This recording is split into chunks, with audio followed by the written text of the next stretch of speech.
Hey guys, welcome back to my channel. Today I'm going to show you how you can transfer photos into stunning paintings in Canva.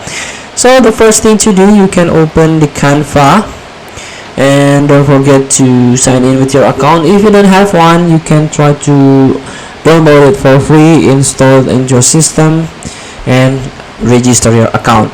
So you can click on apps and click all apps, and here you can scroll down and try to find Paintify.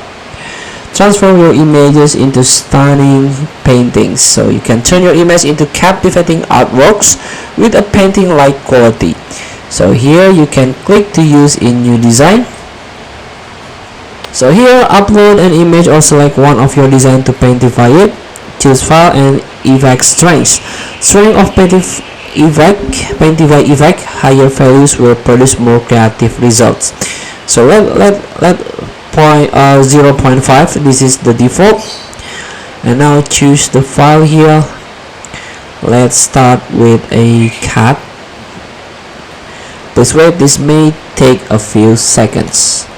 So this is the real picture and this is the image. You can click to add to design, and here we go. Let's compare, and this is the real picture and this is the Paintify.